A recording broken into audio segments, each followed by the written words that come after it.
Unspoiled Network podcast. This is Spoil Me, covering Jane the Virgin, Season 1, Episode 21, Chapter 21.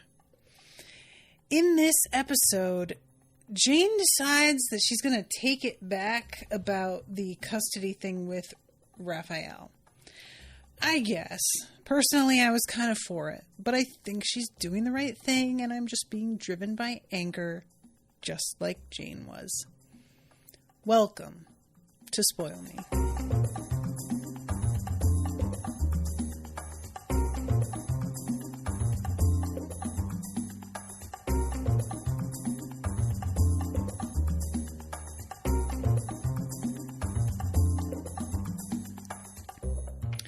Welcome to the show, everyone. I am Natasha. I'm just realizing I think it's Claire today that commissioned this episode, but let me double check. Yes, it is. Thanks, Claire. Appreciate you very much for commissioning this.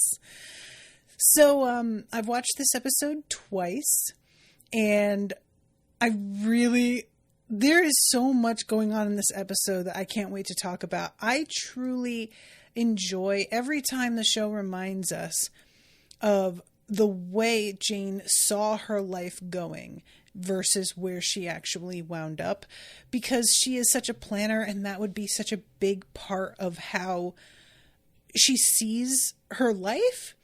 And this being the high school reunion, it's funny, I just started covering the show The After Party, which is on Apple TV. If you haven't watched it, I highly recommend it. It's been so much fun so far. And it also revolves around a high school reunion. Now, for Jane, it's only 5 years, so very little has really changed. I was struck by the fact that anybody ever has a 5-year reunion, but I'm assuming they have to do that for the show because they want to have this sort of like beat hit, and 5 years is as good as they're going to get, pretty much. I really felt for Jane in this, and I appreciated why her mother and her friend Lena are both saying she really should go and be proud of where she's at. I fully agree with them in theory, but I have got to admit that in practice, I really, really understand where she's coming from here in feeling weird about it. It's the sort of thing that there's no help for it. If you have a certain self-image that you have built to revolve around a particular goal, and you made it known to pretty much everybody what you were aiming for, and then you don't hit that, and you get to a reunion like this, and everybody can see how completely off base it turned out to be, you can't help but feel a little self-conscious about that. And it's like not fair, certainly, but I really, really get how it doesn't matter if it's fair. It doesn't matter if she got pregnant because of a medical error. It still looks like kind of a loser situation if you're going by stereotypes. And, you know, her whole life has been not turning into her mother, not wanting to be a single mom who I think didn't even finish high school, if I'm remembering correctly, and who got pregnant really young and didn't wind up following her dreams until later on in life. She wanted to be the opposite. And on the surface, it kind of looks like she's turned into the same thing in some ways. And that's embarrassing. You know, I really understood where she was coming from. And it's one thing to be able to explain to everybody that's not what happened. But even so, you are relying on getting to talk to everybody and that conversation being had with everyone. And I've got to admit, I understand also that it shouldn't matter. Like, we shouldn't care so much about what other people think of us. But let's be fucking real here, guys. As ideal as that would be, it's just not how most of us operate. And I will freely admit, I have a sort of unusual situation when it comes to high school, because I left my regular high school when I was a junior. Or no, I guess I left after junior year. So I left for senior year to go to a different boarding school, which was a school that a lot of people only went to for their senior year. Some folks went all 4 years, but that was really rare.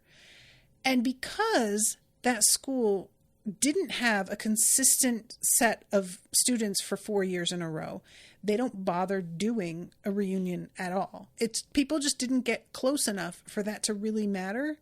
And I wouldn't be invited to the reunion for my original school because I didn't graduate with that class. So I am in a spot where I will likely not ever have any sort of reunion. And I have nothing but relief for that. And I'm going to be real with y'all about it. Having gained as much weight as I have, I don't want to see people. I just don't. It's not even like necessarily being ashamed. It's that I don't want to hear it. And even if people are nice about it, you know what people are thinking when you've gained a bunch of weight. And it's just an inevitability that there's going to be some unfortunate comment that's thoughtless, or somebody's going to be outright mean, or there's going to be an undertone to things. And it's exhausting, and I just don't want to do it. So for me, not having a reunion is a blessing. I'm so glad. But most people, and this is actually a line from the last show from the after party. She says, most people go to a high school reunion for a reason, a specific reason. You're going because you want to confront somebody that did shit to you. You're going because you're doing really well and you want everybody to know it. You're going because you married somebody super hot and you want everybody to see them. Like there's usually a particular agenda. There's a person that you failed to connect with the first time that you're hoping to run into again.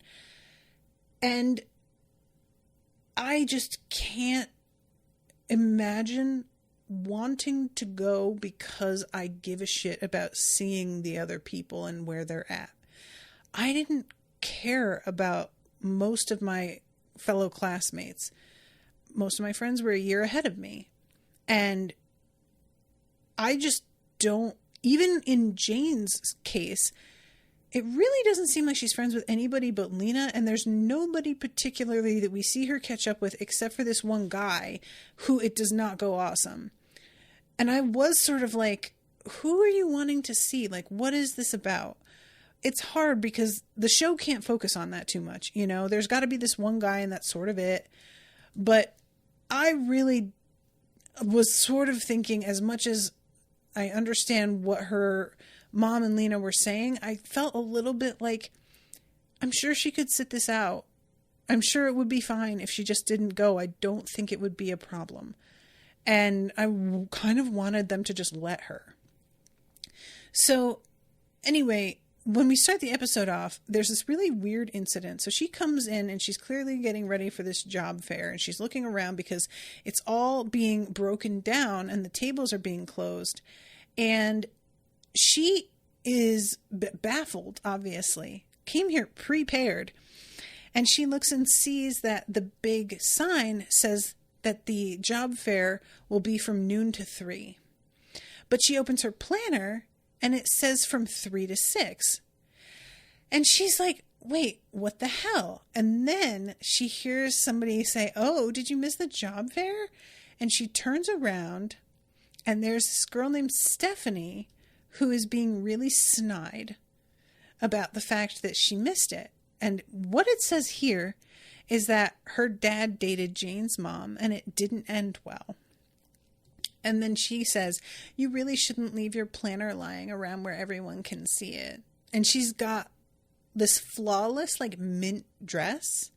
And there's a girl standing behind her that's part of her little posse who is wearing a lovely white sundress with, like, a mint wrap.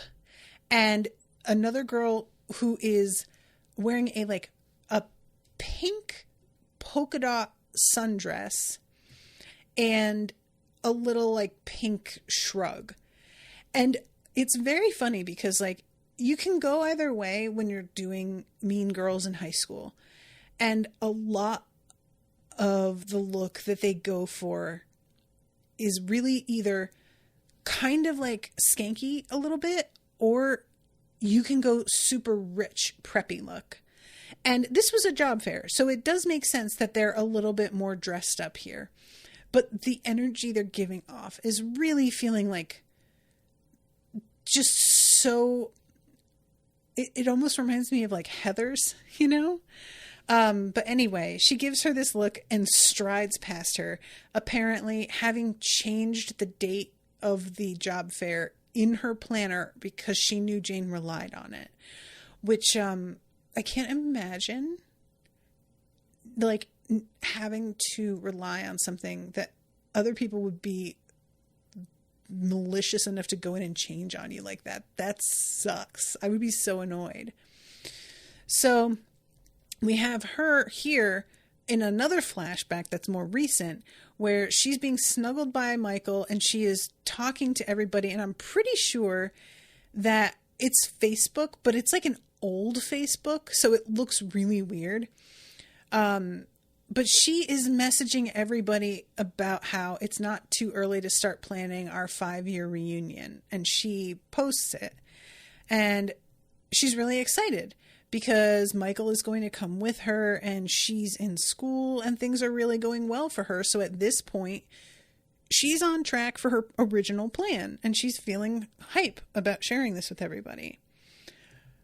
So it was really, I appreciate all the reminders too, where she is happy with Michael and we get to see them being cute, because it does help me to sort of forget what he did. Personally, I'm never really going to forgive Michael for the way he acted in the first half of the season. Like, for me, her dumping him was entirely reasonable. The fact that he gaslit her and everything the way he did, I just could never get past that. But I know the show wants me to, and I am willing to, for the sake of the show, say they are pretty cute together when they're cute together. You know what I'm saying? So this is when she gets shown the yearbook, and there's this guy, Alex Mendez, who even in her fantasy doesn't get her name right. When she actually runs into him again, he does get her name right. But here she's so self-deprecating that she has him get her name wrong. And then Stephanie is like, oh my God, did he just call you Janet? That's hilarious. Which is a really interesting thing, because right here when you're first watching this, all it seems like is that Stephanie is being bitchy for the fun and really is making fun of Jane just in a general sort of, I can't believe nobody knows who you are. But once you find out that she was kind of into that guy, the fact that she cuts in right there makes some sense. And it almost makes me wonder, like, did Jane pick up on it a little bit, that was what this girl was really about? So yeah, she finally agrees that she's going to go. And then we jump over to a conversation between Rafael and Luisa. And he says there's a big push to sell off properties and settle the debt and dissolve the company. And Luisa says that sounds reasonable. And he says, it's not reasonable. I'm going to change their mind. Dad had multiple offers through the years and he turned them all down. He didn't want to sell the company. It was his legacy. And basically what it comes down to for Luisa is, you were really fixated on what Dad wanted. And I've got to be honest, babe, he's dead. What he wanted isn't relevant to what's best for us. I understand wanting to respect his memory, but it doesn't matter ultimately. And I really like when she says Dad's dead. This is a conversation that's between him and Luisa, but Juicy is also there. And once they have the like, Dad's dead, she stands up and is like, I'm going to let you guys sort this out and take off. And I just really appreciated that little bit of tact from her. Like, I like Juicy. Their PDA is over the top, but I can't help but enjoy it because it's so goofy. And Juicy herself is likable. I'm just enjoying her. You know, I wouldn't mind her being a little bit more of a part of things. So then we have him getting a an email from Jane asking to meet up. And he says, definitely. This is one of those moments, guys, where I get that it's probably because it's supposed to be done on a computer for the drama, but the fact that she's emailing him about meeting and not just texting him is so weird to me. Like, I don't know about you guys, but I don't ever communicate personally in email form.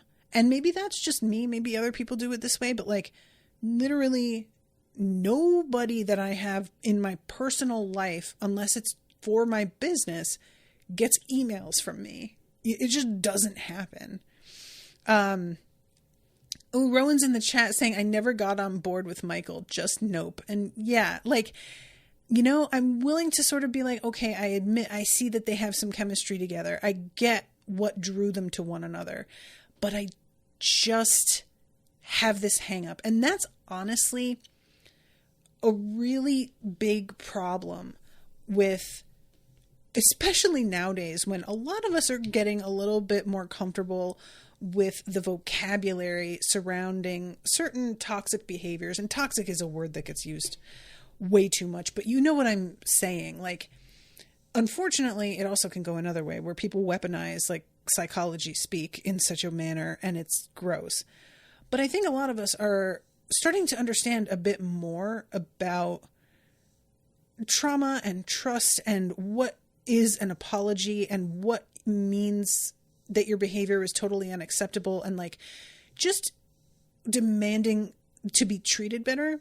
And because we as a culture, I think, are growing more educated about that, a lot of us have a lower tolerance for bullshit, which is what soap operas are literally all completely comprised of.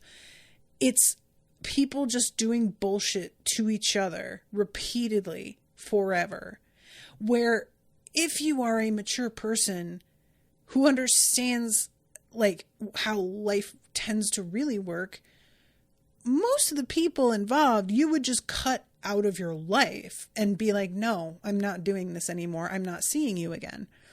But for the sake of a soap opera, everybody has to be forced into each other's lives somehow in a way that makes them unwilling to break off contact or lessen the frequency they see one another.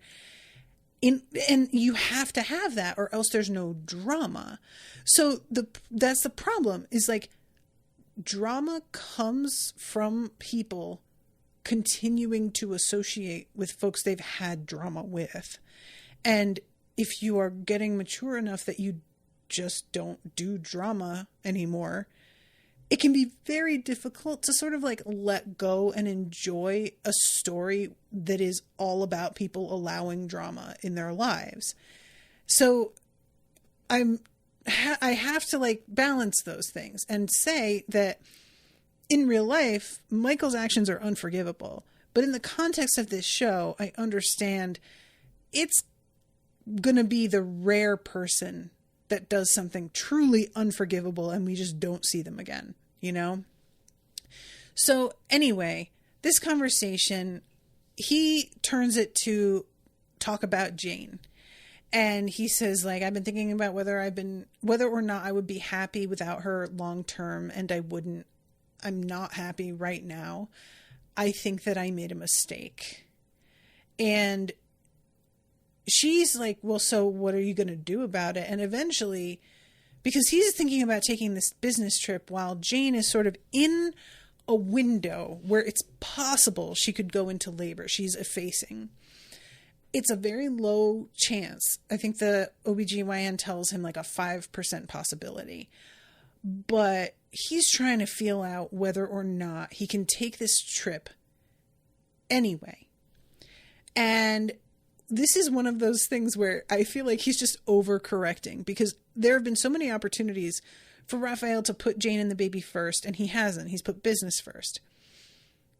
Here is an opportunity for him to put Jane and the baby first that to me doesn't feel necessary because the percentage of likelihood is so low. But this, because he has like fucked up so badly so many times, he feels like he must do the thing this time the right way. And I am just sort of thinking like, guy, I get what you're attempting to do to like kind of, but you can't just overcorrect in this direction and undo all the other things you did. Like, it still feels like poor judgment. I get it. He's trying to really make it clear he's going to be there for her and he's committing to that. But it just was sort of funny because I was like, dude, there are so many other places it would have mattered more to her for you to like meet her halfway. And this just doesn't feel like it's necessary, you know? Even she, I don't get the feeling, because he says like, I have a business trip, and she's like, I'm sure it'll be fine. I didn't really get the feeling that she was saying that and thinking you really should be here and I'm mad at you. It really felt like she was using her logic, because she is a planner who thinks with percentage of likelihood. That's part of how you make plans. I think she was fine with it, you know, but maybe I'm wrong. Maybe she was hoping that he was going to do something different. Anyway, so she, this whole thing, I love this so much. She is meeting with her dad for the first time with her mom there. And it's, I think, the first time they have seen one another outside of work in a while. So she's kind of like, are you going to be okay? And her mom says for sure that she is. Rogelio comes in. He gives them all hugs. He gives Jane a necklace that she hates. I think it's dope, but it is not her at all. Her and Rogelio do not know how to interact with one another. And there is this really fun bit, you guys. I love this so much. So he is here to tell Shamara about working on their Vegas show. The stakes have been raised because Mitchell Murray has agreed to direct, and he's like psyched, and she does not know what that means. The theater genius. He is directing a Broadway revival of Jesus Christ Superstar. And she says, I thought you hated plays. No, it's different. Cool people like Bradley Cooper do Broadway now. Anyway, this is my first step towards achieving an EGOT. And there's a pause. Once I secure my Tony, all that remains is an ego. And Alba says, sure, you've got that covered. And he says, you're mean, Alba. And I don't know why, but this little interaction delighted me so bad. I think it's because Alba has been so starstruck by him most of the times that we've seen her, that for her to call him out a little bit on being like, babe, ego, yeah, you're good on that. It was just very unexpected, and I cackled a little bit. I just loved this. It was so cute, especially him not really taking offense and just being like, all right, listen, stop it. But yeah, the whole thing with them, I'm just going to talk about really quick. It turns out he's afraid of heights, and Alba has this, like, figured this out because she was like with him at the, I think she says the baby shower, and there's a big balcony, and he didn't want to come outside and was like really weird about it. I don't remember if we saw that as an audience or if we're just seeing a memory that's genuinely like her memory that as an audience we don't get on screen. Doesn't matter. But when she explains this to Shamara, there's a point where she's talking about how one of her sisters was horribly afraid of heights, and that I think it was her friend, but this woman died and she got buried on the edge of a cliff despite her fear of heights because she slept with someone's husband. And the woman got her revenge by burying her on the edge of a cliff, which is so hysterical. I like, this is just so good. Alba's got some really good lines this episode. Also, when Shamara asks her, how did she get over her fear? Alba's like, oh, she never did. She just got terrified for the rest of her life. I appreciate that. Because, like, a lot of things, we take it for granted that, like, oh, you have a fear of such and such. Well, obviously, your goal is going to be to overcome your fear. And sometimes it's like, why? I don't need to be at heights most of my life. I'll just deal with being afraid of them. Spoken as somebody who is afraid of heights. Also, I don't think that I mentioned about the last episode. I kind of skimmed over, but Alba had a date with that priest. She's in a confessional talking about how she asked out a priest, didn't know it was a priest, but she knew it was wrong. And he's the one like taking the confession. This could have been very hot, but sadly, Alba is a good Catholic and she just isn't going to do the thing that I want her to do. So I guess. And he's like, well, you know, we'll just be friends. But then they go out and he's like, I would want this to be more than friends. I just can't be dishonest about it. And I don't recall if he's like, we can't see each other anymore, or if there's just a sort of sense of like, I don't really know what we should do. But I totally skipped talking about that. I think the wrestling motif really kind of overcame everything else. So then we have Jane, and she's walking through the hotel, and she's going to see Rafael, and she runs into Petra and her mother, and it really throws Jane off. And we find out this whole thing was staged, and Petra timed their walk through the lobby for the exact moment that Jane would get there, so that Jane would be in a bad mood when she went to talk to Rafael. Thus, Rafael would need Petra, and Petra would be able to pretend to be the biggest person and like coach Jane through it and act like an intermediary between her and Rafael. And the way that this ends up going is really fun because Petra is outright at this point, I am going to get Rafael back. I don't care what I need to do in order to do it. If I need to pretend to be the bigger person, I will pretend to be, but it will all be with an ulterior motive. I'm fine with that. And it's funny because there was a part of me this episode that was like, is Jane ever going to figure out that Petra's got her sights on Rafael again? She laid off for long enough that you could really take it as like, okay, she's gotten past this. But I once we reach a point in the episode where she pretends to be the bigger person with Jane, and then she talks to Rafael, and he's like, thank you so much for talking to Jane. However, she is not changing her mind, especially after the scene between Jane and Rafael kind of cuts off early. I was pretty confident at that point we were in the middle of Jane's plan. And then when he tells Petra, maybe if it weren't for all this baby stuff, but I can't now, that was when I was sure. It was just such a, like, I just wouldn't believe for a moment that Rafael would entertain getting back together with Petra. I didn't see it. Like, they've been having their little bits of moment here and there, but that's a very different scenario. They're working together. They're partners, and she is very shrewd. It's fine for them to sort of trust each other on that sort of front, although even there, she's been a little bit shady as well. But I just couldn't buy for a moment that he would even consider taking her as a partner again. So the fact that he expressed any interest that this could potentially happen was immediately suspect to me.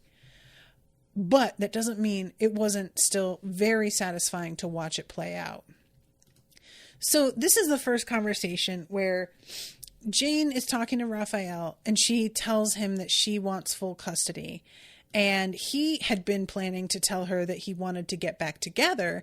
So the whole thing is going the exact opposite of what he was wanting. He was thinking, I'm finally going to get to tell her how I feel about her, and maybe she will take me back. And she is literally trying to like cut him out of her life. And she cites all of the dangers with the hotel and people that she doesn't trust, and his sister like being in contact with Sinrostro. And he's like, go talk to Michael. My sister's been cooperating. She hasn't been in contact. I'll ban Magda from the hotel. And she's like, but you work with Petra. You can't ban her. He says, I won't bring the baby here. You live here. Then I'll get another apartment. I will.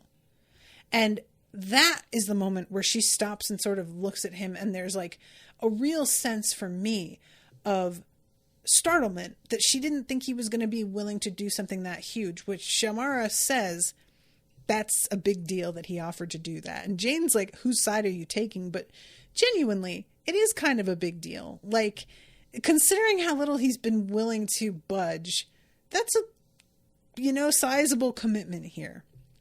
And Shamara says that she let anger get in the way when she was young with Rogelio. Don't let that mess you up from a good thing. And Jane says it's just so hard not to be angry with him. It doesn't help that Magda's walking around while we're here stuck paying Abuela's medical bills. Look, I am going to require that Rafael pay those medical bills. I am actually disgusted that he's not. I don't care who did what.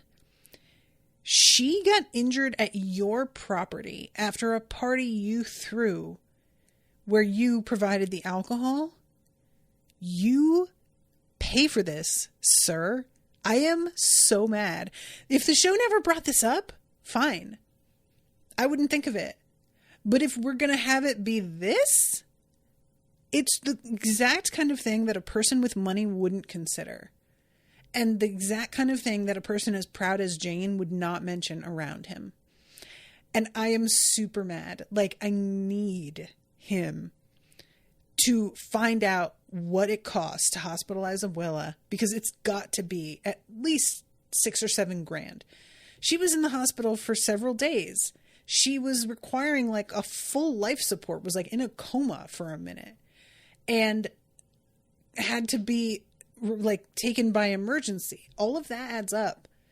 I got driven to the emergency room by my husband and got an x-ray and some blood work done, and it cost me $4,500. There's no way. It's probably 5 figures at this point. Oh my God, Rafael, get your head out of your ass and pay for these fucking medical bills. And I believe that Jane wouldn't want him to. Don't care. Commit a federal offense and steal her mail and find out the account number and go pay it. Just do it, please. Because it's just the right thing to do, honestly. I know that Jane would probably find all kinds of arguments to make about it. I don't want to hear it. I really don't. So anyway, that just fucking got me. I really got mad, you guys. So this is when she gets a call from Michael inviting her to an awards ceremony for his work with Sinrostro. And it's a really interesting conflicted event for him, because he did do this good work, but he also let his partner who worked with Sinrostro get away, gave her an hour head start so that she could just ditch everything, and he wasn't going to tell anybody until she had her feet under her to escape that she was involved, which personally was the right thing to do, I think. She was being threatened, and if I were in her position, I would 100% have done the corrupt thing. I mean, it's just come on, we all want to think that we would be strong about stuff, but for the most part, we're not super strong when it comes to people we care about being threatened in a way that's a valid concern, something that could genuinely happen. It's realistic. And I think that having that compassion toward her and giving her that extra time was totally the right thing to do. I think Jane would agree, and if she ever finds out, that she will be very understanding about it. And it was just interesting to see how much it bothered him as he's getting this award. I get it, but also don't beat yourself up, man. It's not on you, there's certain things that it's just it's not, about you in this moment. So anyway, we have this scene here, and I really thought this was going to go in a different direction, you guys. So Jane has set up this like schedule for herself with how much writing she wants to get done. And it's, Michael tells her later, a completely unreasonable schedule. It's way too, like, his assertion is basically, you aren't giving yourself a chance to become a writer. Be patient and slow down a little bit. You are demanding too much of yourself. So in this scene where she is the voiceover of the narrator, he keeps saying like, okay, it's time to write. But then she keeps getting distracted with really cute baby stuff. And she's looking around at all of these shower gifts that are unopened. And she's finally decided that she's going to go ahead and open things. And we jump ahead and it says it's been 2 hours. She won't stop organizing. Alba walks in and says, what's going on here? And she says, I want to get a few things ready before the baby comes. And I know it's late, but I can't stop. Seriously, I keep trying to end to work, but I can't. And Alba laughs and says, you're nesting. And I thought, she says, I had your grandfather paint your mother's room 3 times before she came. Guys, what I thought we were going to get here is the thing that happens when you decide that you're going to be a writer. If you write, you know what I'm talking about. Anybody who writes knows what I'm talking about. And that is, all of a sudden, you said you're going to sit down and write for 2 hours, but your cutlery drawer really needs to be cleaned out. Like right now, it's urgent. So you will definitely start writing. But first, you have got to go color code your sock drawer. Urgent. Absolutely must be done. Sorry. We'll start writing, I swear, right after I finish changing the sheets on the bed. I just want to change the sheets. All I want to do is clean out the refrigerator and put the groceries away, and then I will start writing, I swear. I don't know what it is, but as soon as you decide you're going to start writing, everything else becomes like, well, I can't focus unless I get these other things done. And to a degree, I think some of that is true. I know for myself, I have a really hard time focusing when my space is a mess. And it was killing me because I had months where my space was a mess because of the puppies. And recently have been finally starting to like get it together. But there is something called productive procrastination, which is when you have a particular goal, but you're working on everything but the thing. And a lot of that, the root of it is fear of failure. That you're not going to start because you're so worried you're going to suck. That you have decided if you like do something fidgety like fold laundry and let your mind run free, you'll come up with some genius idea and then you'll be ready to sit down and write this idea that's fully formed in your head that came to you during laundry. When, frankly, you don't get those kinds of brainwaves for writing very often. You usually have to just sort of struggle through and get something down. And then you sit back and look at it and you go, oh, actually, I'm going to change this, but that's an interesting idea. And you can't formulate these great ideas until you have something on paper. But if you're a perfectionist, especially, you can convince yourself that you need to know exactly what you're going to write down before you even start. And this ensures you never start. I am so guilty of this. So Rowan is in the chat. Creativity is terrifying. What if I can't do it anymore? Amen.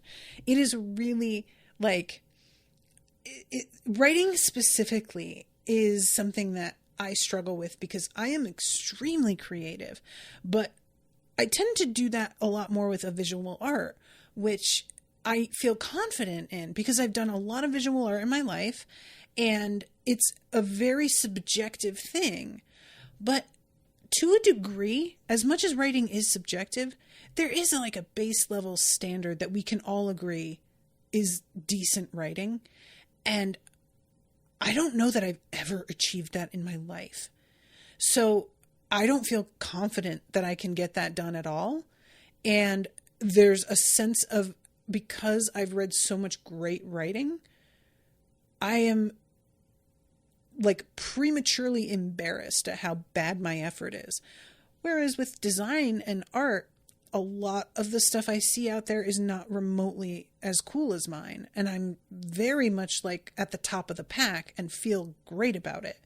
I'll be doing things that a lot of people will do a similar thing, but few are as good at it as I am that I have seen or that are in my immediate circle or whatever.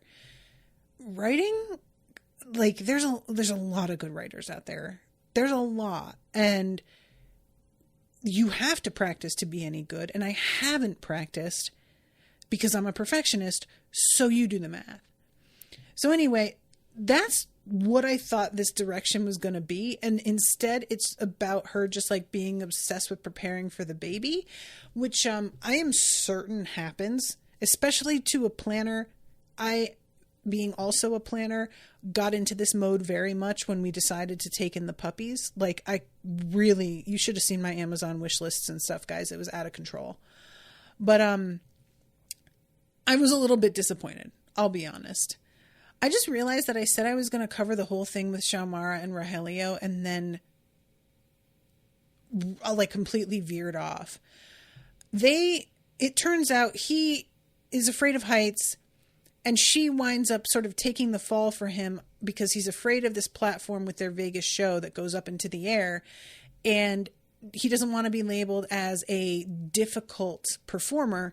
So he doesn't want to share his issues with it. So Xiomara decides she's going to take the bullet and be the difficult one. And the dude who's directing basically is like, I can't believe you are saying we're going to have to do something else. Like, how dare you? And there's a real sense of Rogelio was right. He would have gotten a reputation if he spoke up here. And Xiomara really did make a sacrifice. Now, I am going to be real, though. As much as I appreciate Xiomara making that sacrifice, it bummed me out because Rogelio was so much more famous that I think he could get away with the being difficult more than she can. She's just so much more disposable. She's not a real well-known name. Her being in this show is a way bigger break for her than Rogelio. So I'm hoping that ultimately he comes clean with them about it being his problem, because I don't want her getting blackballed when she already has way fewer opportunities than he does. I need him to be honest. So we'll see. And, what she does with taking the fall for him and everything is well meant. And I get what they're doing here, but I just didn't want her to be put in this position. So then we go to the actual reunion. And this was really interesting. I didn't see this coming. Jane is talking with everybody about how she turned down a teaching job because she's writing a novel. I'm just trying to finish before the baby comes. And he says, how far along are you? And she says, well, I have a schedule. I'm trying to do 10 pages a day. And he says, I meant in the pregnancy. And when I first saw this, she's kind of flustered in the moment. And I thought she was flustered because she realized she should have known what he meant. And the fact that the baby wasn't the first thing that occurred to her kind of bothered her. But we see the hypothetical speech that she gives. And what really is bothering her is that her own goals don't seem to matter to anybody because she's pregnant, and that's literally the most important thing about her that she can do.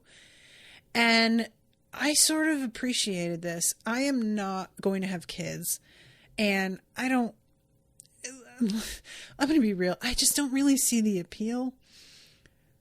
And so I have been in this weird place a lot of my life where people are assuming it'll happen for me eventually. And I have to sort of be like, no, I have things I want to do.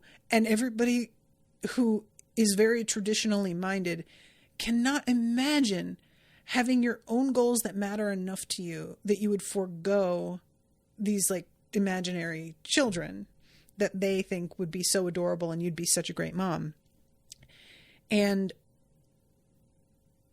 when you're actually pregnant, I can definitely see how everybody would zero in on that, especially if they haven't seen you in a while, to talk about, especially because this is only a 5-year reunion. They're all young enough that somebody being about to have a kid, that's somewhat early, like not unheard of, but I would be ready to wager a guess that most people here don't have kids yet. So for this age group as well, it's something to really like focus on. And I didn't consider what it would feel like to Jane after her mom is like outlining all of these things that she's done and that she's working toward that she should be proud of, how it would feel to go to this event and have nobody asking her about any of that. They just care about the baby. I don't know. I think that because she has wanted this child and been so excited in a lot of ways about being a mother, I kind of thought she would welcome this part of the conversation, because honestly, I don't know how much she gets to indulge in simple excitement over it other than with her mom and grandmother. And in that, there's a heavy lacing of anxiety. So I think I just thought she would indulge in that and it would be fun for her. But she is a very independently minded person, and I like the fact that it bums her out. And she's just kind of like, I'm a fucking person also. And this isn't the only thing about me. So anyway, this like moment, she's sitting at a table and this guy, Alex Mendez, comes up who does remember her, and he's being pretty flirty. He comes and sits down and is chatting her up, and she's sitting at a table sort of slumped enough that her stomach is not immediately apparent, and they're hitting it off a little bit. He asks, are you as successful as everybody else I've met here? And she's like, I'm unemployed because I'm trying to become a writer. And he says that's a ballsy move. And I appreciated that response. He is acknowledging that risk, and that's got some respect on it. So, yeah, it was nice to talk to someone who wasn't focused on her pregnancy, but then we find out it's only because he hasn't noticed. He asks, are you hungry? And she says constantly, let's get some food. And as she stands up, he immediately goes, wow, oh, you're pregnant. I'm sorry. No, I didn't know. And she says, it's fine. I'm single though. And he says, oh, no. I'm really not looking for it. And she's like, I'm saying it because I'm really sorry. And he just fucking backs into a table because he's so eager to get away from her and flees the scene. And wow, Alex, that was really shitty, dude. I don't know if you like fully appreciate how shitty that was, but holy God, man, you really could not have handled that any worse. That was awful. What an asshole. Oh my God. I was so mad on her behalf. So then we have Jane's speech, yada, yada, yada. I talked about the hypothetical one already. And then we have Stephanie coming up to talk to her. And she says, look at you. When are you due? 4 more weeks? Wow, I would have thought you'd say like tomorrow, because you're so big. Yeah, I got it. I love that the Jane on her little name tag tells her to shiv her. At one point during the other conversation, she yells abort and then is like, the situation to clarify. So Jane starts to walk away and Stephanie stops her and said, I just wanted to apologize. I was kind of harsh on you in high school and it wasn't cool. So I just wanted to say I'm sorry. And Jane is genuinely a little bit moved and says, thank you. I get it. It was kind of weird that my mom dated your dad. And Stephanie says, oh, you think that's what it was about? It had nothing to do with my mom and your dad. I didn't care about that. It was all about Vince DeBacco. Oh, that guy was Alex. So Vince was an entirely other guy. Remember the guy that asked you to junior prom and then changed his mind the next day? I don't think we've heard about this, guys, and that sucks. Oh my God, I would be so devastated if a guy asked me and then came to me the next day and took it back. That sucks. Jane says, yeah, I remember. Stephanie says, I liked him, but Vince's mom was super religious. So I spread the rumor about your mom because I knew it'd get back to Vince's sister, who was a huge gossip. And it did. And she told her mom, and her mom freaked. And then he wasn't allowed to go with you. And then he asked me. And I love Jane's expression here. It's not even like she's mad. It's more like she's blown away at how thoroughly that worked. And she says, that sounds super complicated. And Stephanie says, it's a pretty basic technique. You use people's vulnerabilities against them. Your mom was your vulnerability. Sometimes you have to play dirty. And this is what gives Jane the idea. And I really, really appreciate this because it being her idea to get Petra the way she does all comes down to her understanding that Petra is after Rafael again.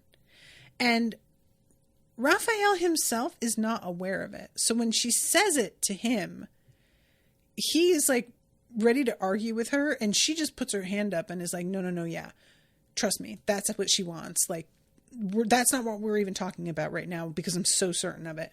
We'll just watch this plan work and then you'll know.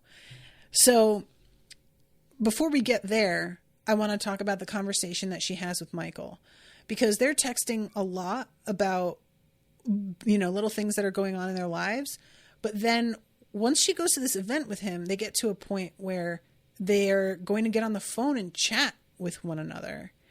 And I really like the way the show has them get to a point where they're talking like this, because this is a real thing. Like, you fall out with somebody and just picking up the phone and jumping right back in isn't necessarily going to be something either of you is willing to risk. So texting a lot, and then eventually you get to a point where it's like, I have so much I want to say, I'm going to pick up the phone. This is just really nicely done, I thought. And he tells her that you've made an unreasonable plan for yourself, and I know you like plans, so make a new plan. And we see her laying on her side in the bed and him laying on his side of the bed facing her. And they're facing each other despite not being in the same bed. And this is something that can happen when you are with somebody for a long time. You take the same side of the bed even when you're alone. Like, some folks can just jump into a middle of the bed thing. I was not able to do that. I still picked one side of the bed, and it felt weird, but I did. So the two of them just have this moment where it kind of feels like they're connecting. And this leads her to thinking about taking some graduate programs about writing and telling her mom and grandma, who are very, very supportive about it. And when they hear that it was Michael's idea, she sort of gets defensive and is just like, well, we're just as friends. It's just advice. And they have this very knowing look on their face. And they clearly both are kind of, I think, wanting her to get back with Michael because they really like him. But her mom is also like kind of encouraging her to be easy on Rafael too. So she's trying to be unbiased, I think. So Petra has that conversation with Rafael where he's like, maybe if it weren't for all this baby stuff. And she goes to her mother and she tells her, you told me you would do anything for me. So what you're going to do is going to call Detective Cordero and you're going to tell him that while I was showering, you ran after Alba and pushed her down the stairs. You're going to tell them that I had no idea and that when you told me the truth, I forced you to confess. And her mother is like, how the fuck dare you? And she says, I am going to be the hero in the situation because I got you to do it. Jane will drop the custody play, which will make Rafael feel better and he'll owe it to me. And her mom's like, yeah, but I'll be in prison. And Petra's like, you literally played me for years. You owe me.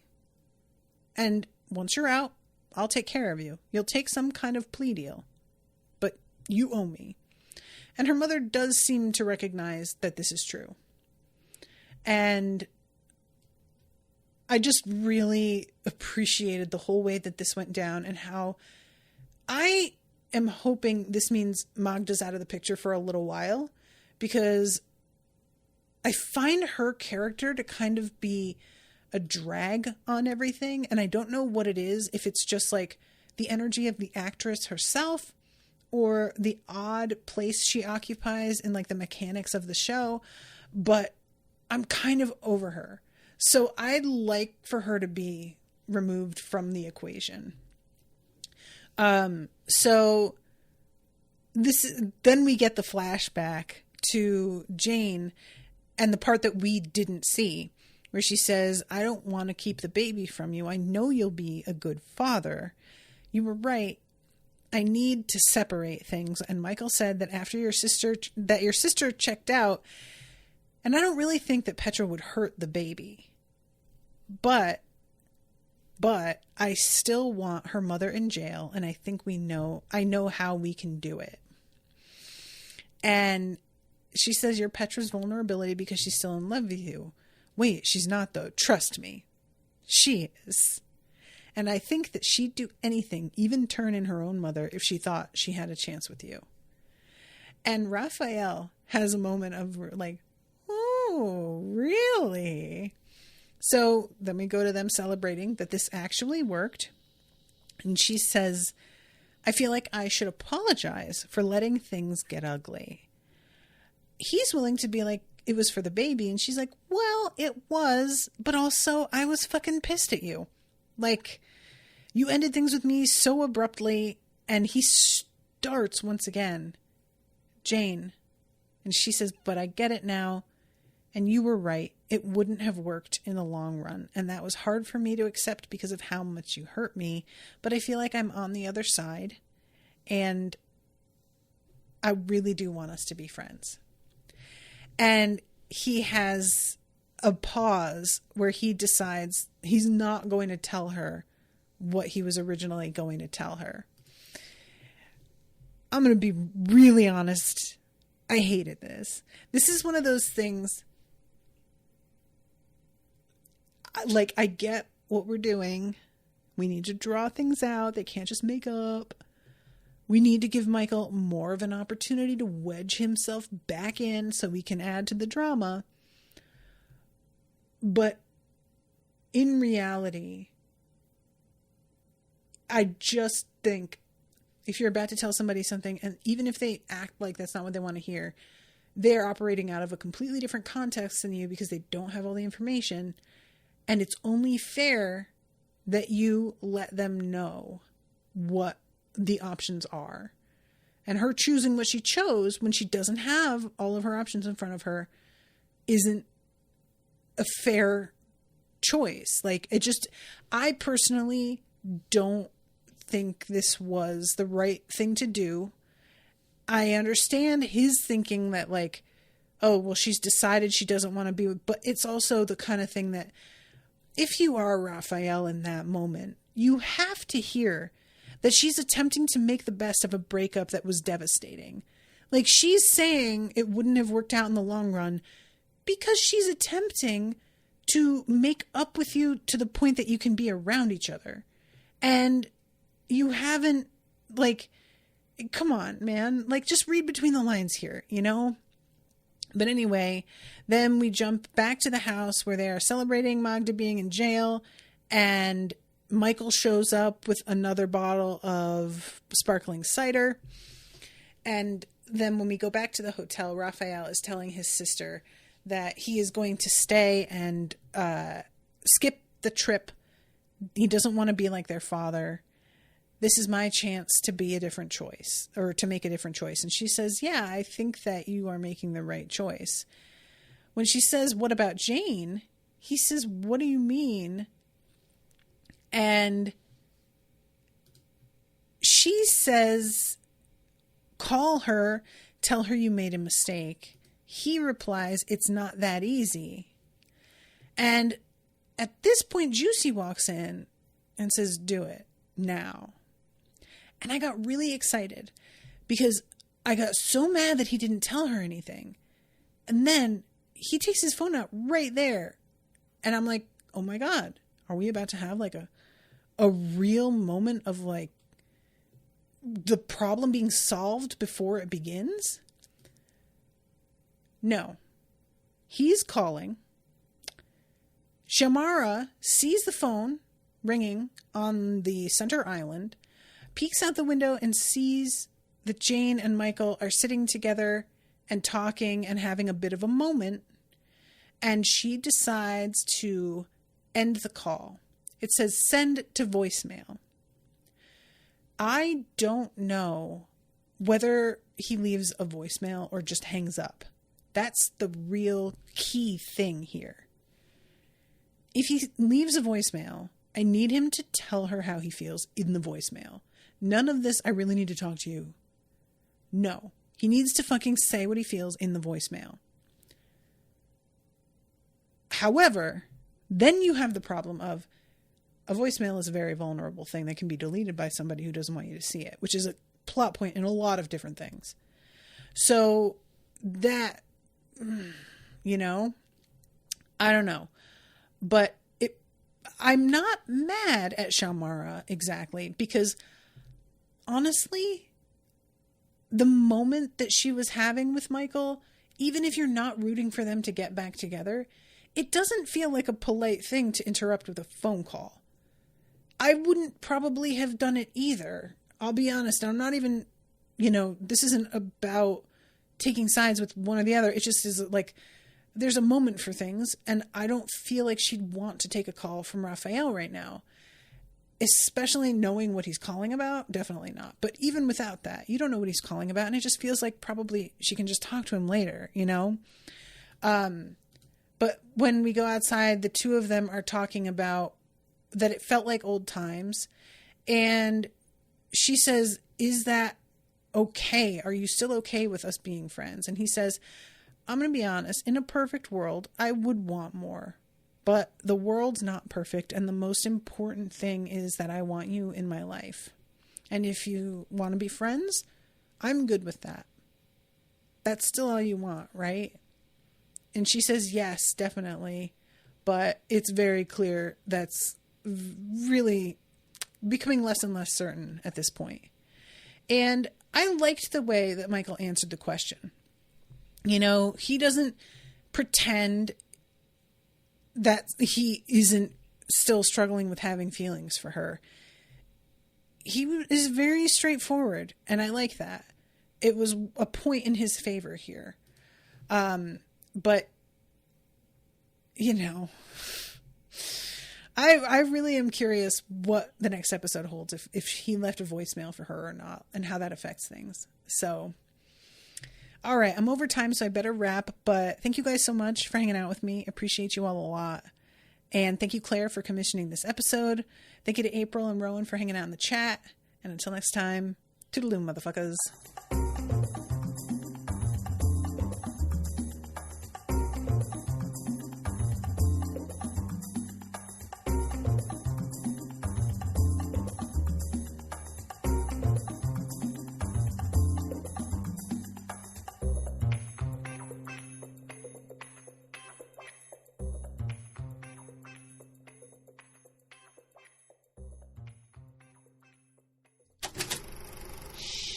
That was an Unspoiled Network podcast.